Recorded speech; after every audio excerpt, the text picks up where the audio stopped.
Arkadaşlar merhaba. Bugün Mickey penguen figürünün tuğla tekniğinden yapımını öğreneceğiz. Daha önce bu figürü Peyote tekniğiyle ortadan başlayarak yapmıştık. Bir tarafını önce, daha sonra öbür tarafını yaparak Peyote tekniği tamamlamıştık. Şimdi tuğla tekniğiyle yapımını öğreneceğiz arkadaşlar. Önce şu iki sıradan başlayacağız. 2 tane siyah, bir tane beyaz boncuğu iğneme alacağım.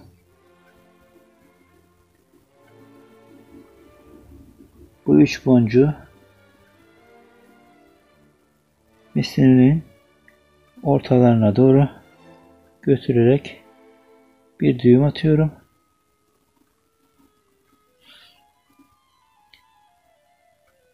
Misinemin kalan kısmıyla da alt kısmı daha sonra yapacağım arkadaşlar.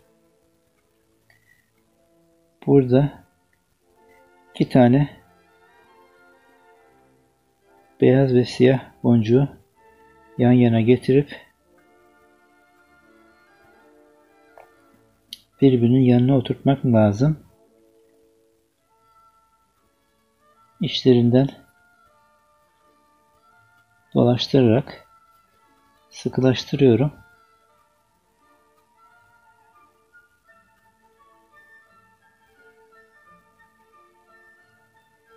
Daha sonra da yukarıdaki boncuğun içinden çıkıp devam edeceğiz.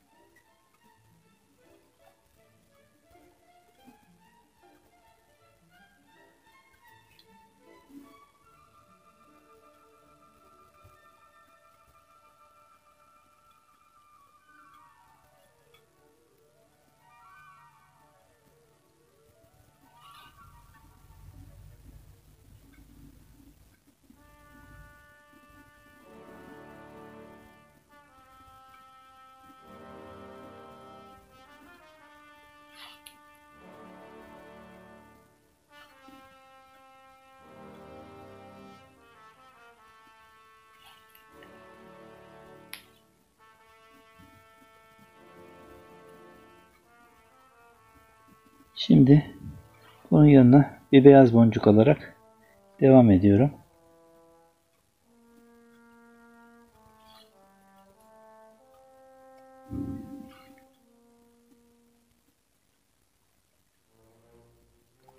Bu iki sıranın altında 7 tane beyaz, üstünde 6 tane beyaz var. Ondan sonra yanları gene siyah. Ben bu sırayı altını 7, üstünü beyaz olarak 6 tane tamamladıktan sonra yanlardaki siyahları da atarak devam edeceğim.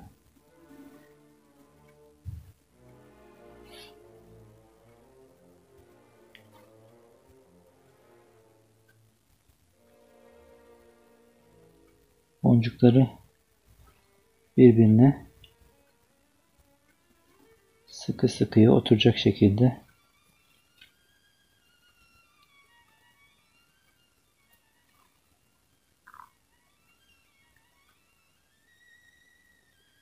sırayı alıyorum.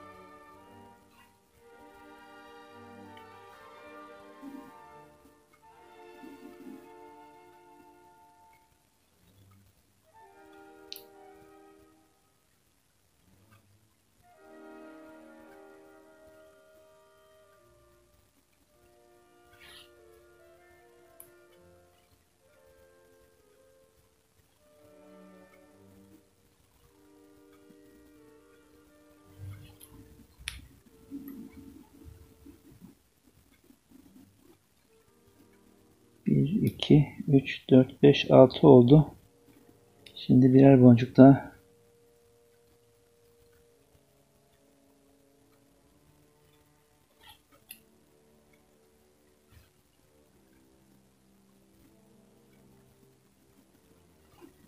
aldıktan sonra siyah boncuklarımı alarak sırayı tamamlayacağım.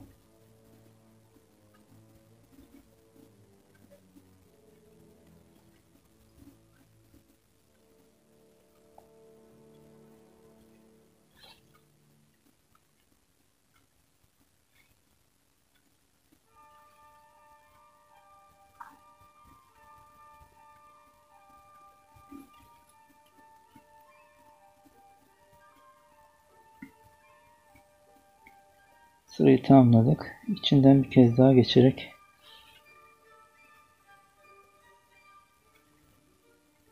baş kısmını sağlamlaştıracağım. Çünkü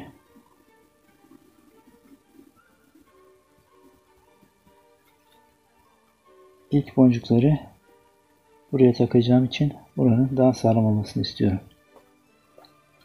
Şu iki sırayı yapmış olduk. Şimdi şu boncuğu atacağız.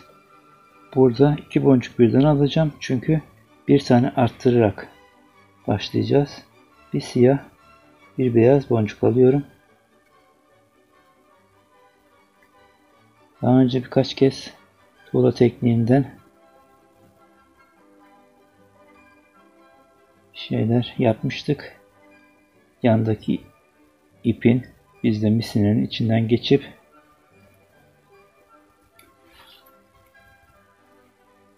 boncukları yerine oturttuktan sonra bir tanesinden yukarı çıkarak devam ediyoruz. Böylece bu sıranın başlangıcını yaptık. Devamı beyaz olarak gidiyor. Bu sırada da 7 tane beyaz var. Alttaki beyazların tam karşısına geliyorlar. Yandaki iplerden ve boncukların içinden çıkarak tuğla tekniğine devam ediyoruz.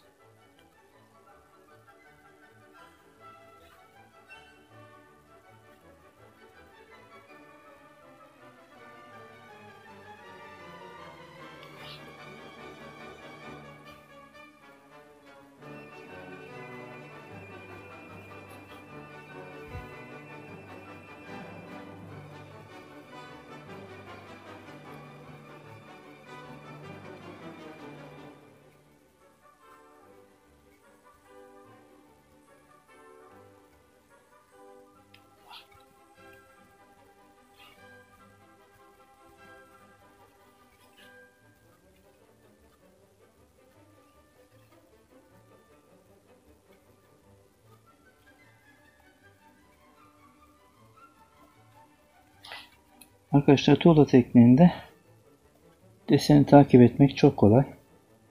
Aynı sıra üzerinde oldukları için hiç şaşırmadan deseni tatbik edebilirsiniz.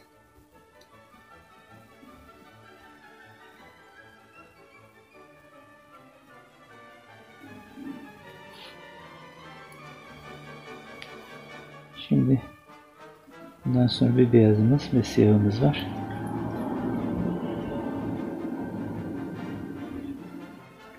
Beyazımızı attıktan sonra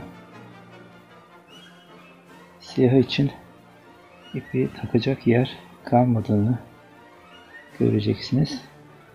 O nedenle şu anda kullandığım ipi kullanarak bir tane siyahı da oraya yerleştireceğiz. Siyahımı aldım. Yandaki ipin içine girmek için boncuğun altından geçerek onu yerine alıyorum. Ve sonra bu boncuğun içinden yukarı çıkıyorum. Bu sırada tamamlandı. Simetrik olduğu için desen burada veya burada olmamızın hiç mahsuru yok. Bundan sonraki sıra gördüğünüz gibi birer artıyor. Şu sıraları yaptık şu anda. Birer artıyor. Bu nedenle gene 2 tane boncuk alıyorum. Bu sefer ikisi de siyah. Yine yandaki ipin içinden ya da misinenin içinden geçerek yukarı çıkıyorum. Sıranın durumuna göre eksiltme ise bir tane, çoğaltma ise 2 tane boncuk alarak ilk başlangıçta ilk misinenin içinden geçerek yukarı çıkıyoruz arkadaşlar.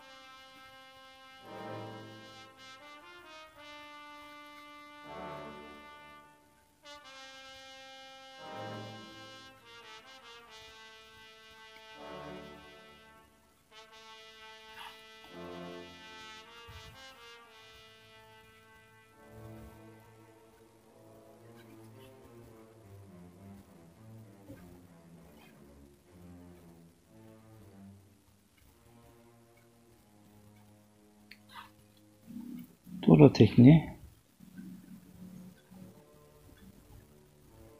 gördüğünüz gibi çok zor bir şey değil. Herkesin yapabileceği bir teknik. Sadece tekniği nasıl kullanacağımızı bilelim.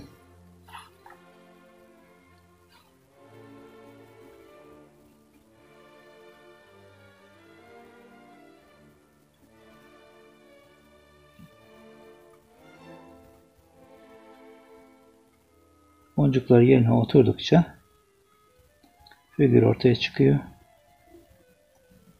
Hatta boncuklar yerine oturttukça figür daha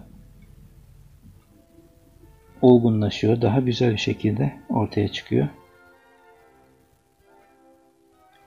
Burada bir beyaz daha alıyorum. Ondan sonraki boncuklarımız siyah.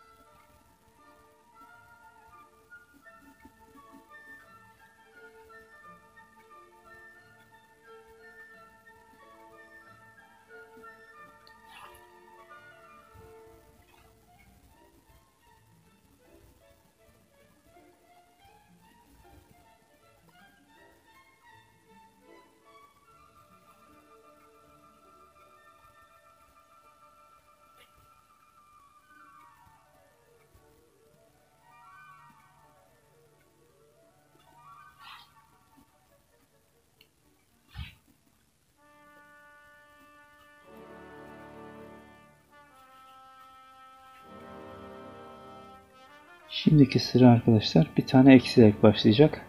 O nedenle tek boncuk alarak başlıyorum. Tek boncuğu yandaki misinin içinden geçirerek yukarı çıkacağım.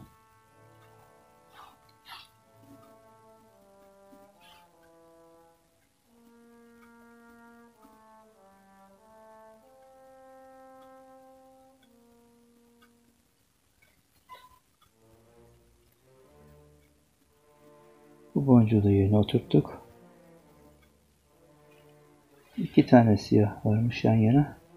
İkinci siyahı da yerine alıyorum. Yine yandaki misinin içinden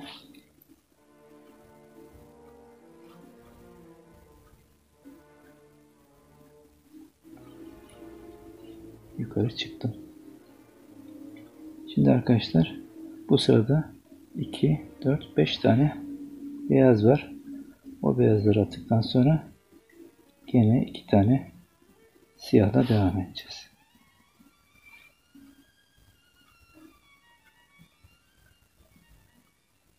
Bu sırayı da bitirelim. Sonra hızlı bir şekilde fazla videoyu da uzatmadan çekim yapalım. Baş kısmını tamamladıktan sonra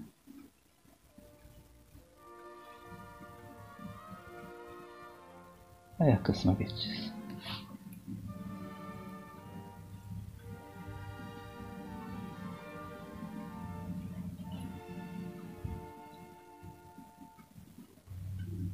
Yine hatırlatmakta fayda var. Eğer biz bu figürü ne yapmaya karar vereceğimizi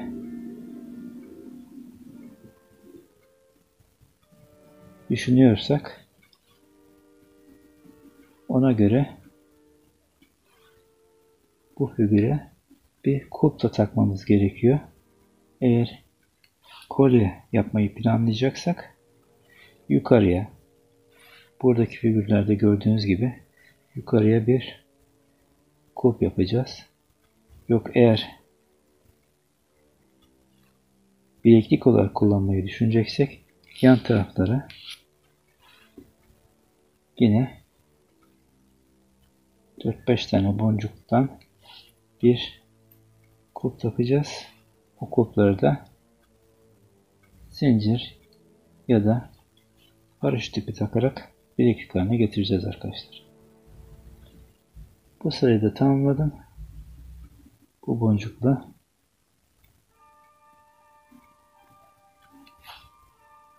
ve hızlı çekime geçeceğim. Daha sonra baş kısmının bitiminde tekrar birlikte olacağız arkadaşlar.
Arkadaşlar, videoyu kısa tutmak için yukarı kısımları hızlı bir çekimle yaptık. Bunu bileklik olarak düşündüğümüz için de aynı ipi buraya inerek bir tane halka yeri yaptık. Şimdi bu tarafa geçip onu da yaptıktan sonra aşağı ineceğim. Aşağıda ipimiz var ama bu ipimiz de yeterli. Buraya kadar geldikten sonra bu iple de devam edebiliriz. Şuradan giriş yapıyoruz. Bunun içinde de 2 kere dönerek bunu sağlamlaştıralım. Sonra da aşağı inip finali yapalım arkadaşlar.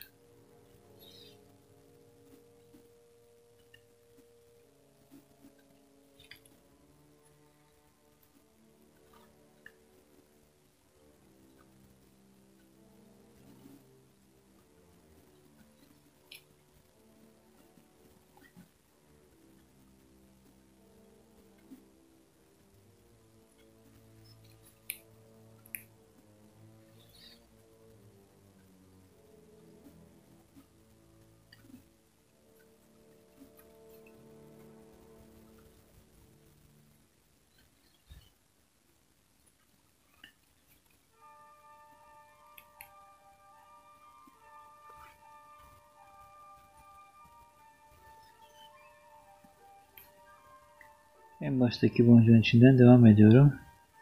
Bir tane eksilttiğimiz için sırayı tek boncuk olarak devam edeceğim. Yandaki boncuğun ipin içinden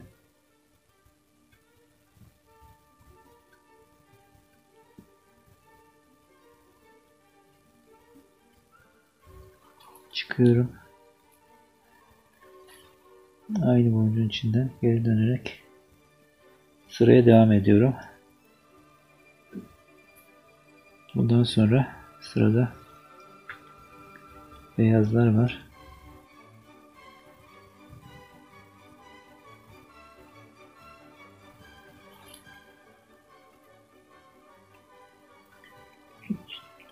Altı tane beyazdan sonra siyahla bu sırada bitecek.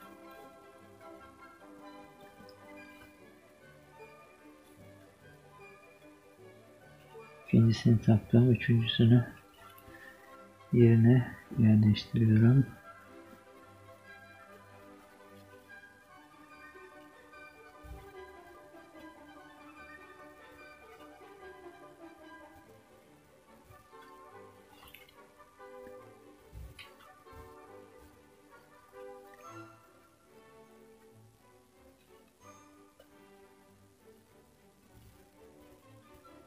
Sıranın dördüncü boncuğu da beyaz.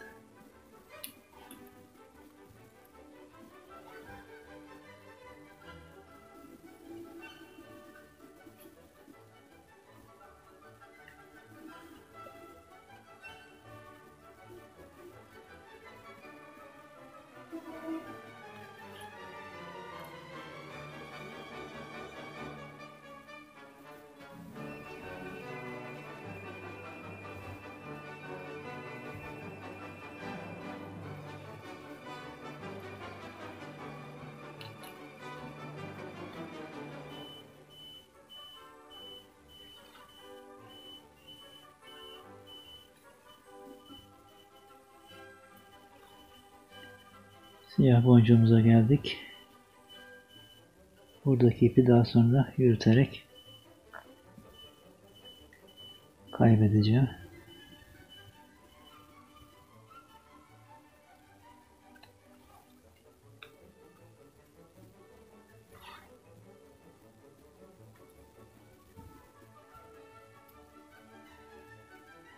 Bundan sonraki sıra bir artarak gidecek. Onun için 2 tane alıyorum. Bir siyah bir beyaz. Yandaki ipin yine ipin içinde yine dönerek beyaz boncuktan çıkıyorum.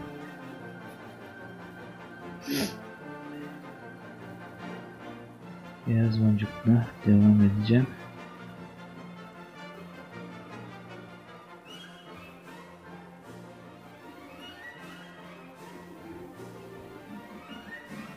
O sıradan sonra bir sıra yine siyahlı beyazlı bir sıramız var. En son sıra tüm boncuklar siyah ve ayak pabuçlarında da pandamızın figürü tamamlanmış olacak.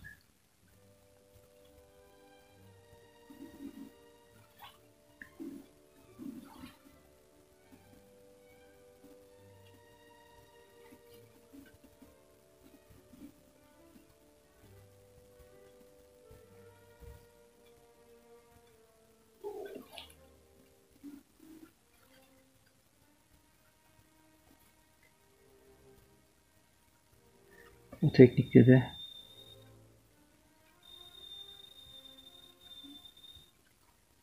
figür gayet güzel bir şekilde ortaya çıkıyor. Ama benim her zaman peyote tekniğini kullanmak hoşuma gidiyor. Gerektiği yerde tabii ki tuğla tekniğini kullanmak durumunda kalıyoruz. Özellikle arttırmalarda bu tekniği kullanmak gerekiyor.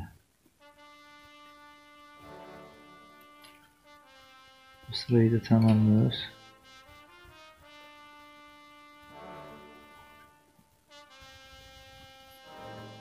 Son siyahlı beyazlı sırama geldim. Sıra eksilerek gittiği için tek bir boncuk alıyorum.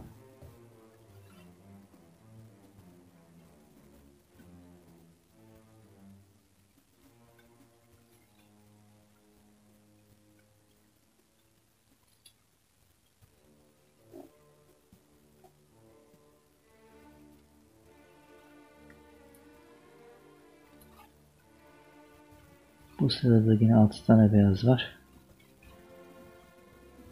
Birinci beyazımı attım.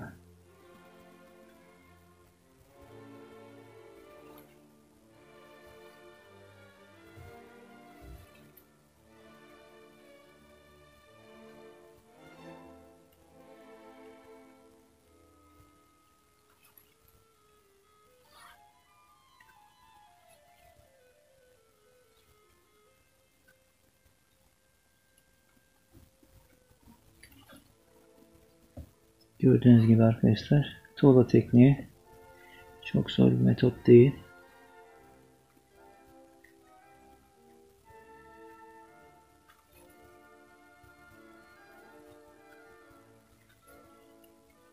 Bir iki boncuklarla da zevkli çalışmalar ortaya çıkıyor.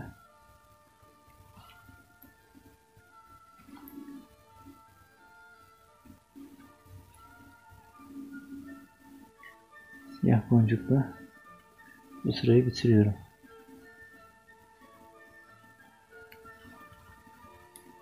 Bundan sonraki sıramız olduğu gibi siyah. Eksilerek başlıyor. Tek bir boncukla başlıyorum. Sıranın sonuna kadar siyah olarak gideceğim.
Son boncuğa geldik. Sıradaki. Daha sonra üst tarafta kopuşlarımızın boncukları var. Onları da turuncu olarak koyuyoruz. Burnu da aynı şekilde turuncu olarak yerleştirmiştik. Burada artan boncuk olarak uygulayacağız. Dışa doğru taştığı için 2 tane boncuk aldım. Yandaki içinden geçtim. Bir boncuğu dışarı doğru attım. Diğer boncuğun içinden çıktım. Yanına bir tane daha boncuk uygulayacağım.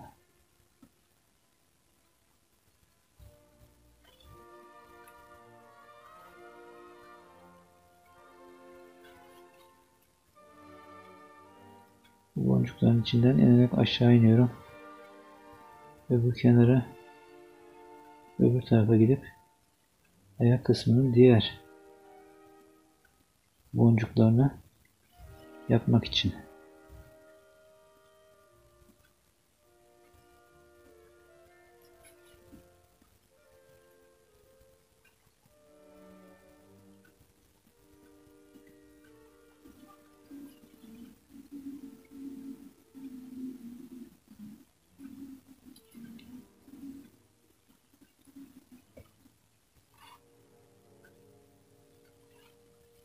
Buradan da devam edebilirim ama köşeden başlarsam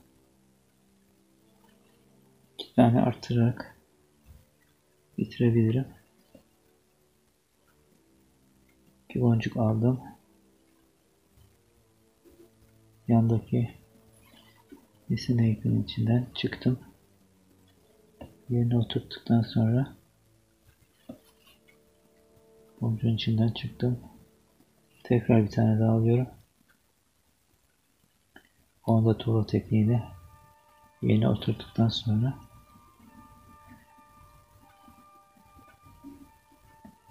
alt sıraya inip misineme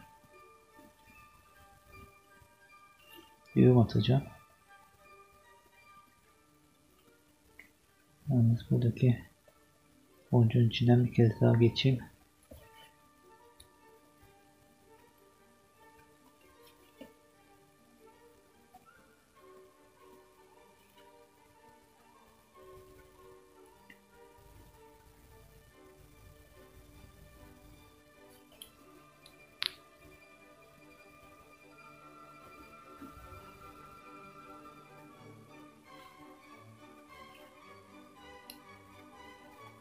Burada düğüm atacağım.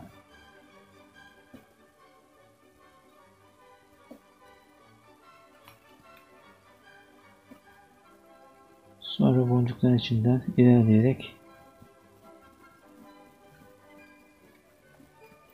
kenarda bir yerde ipimi keseceğim arkadaşlar.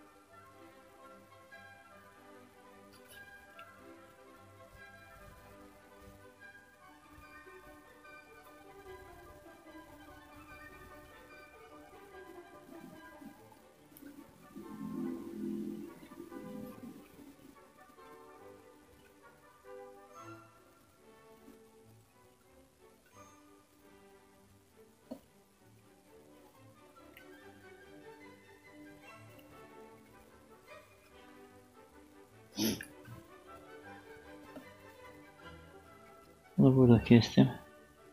Daha sonra da şu ipi içinden dolaştırarak kestikten sonra figürüm tamamlanmış oluyor arkadaşlar. Herkese kolay gelsin. Başka videolarda görüşmek üzere. Hoşça kalın. Kanalımıza abone olmayı unutmayın.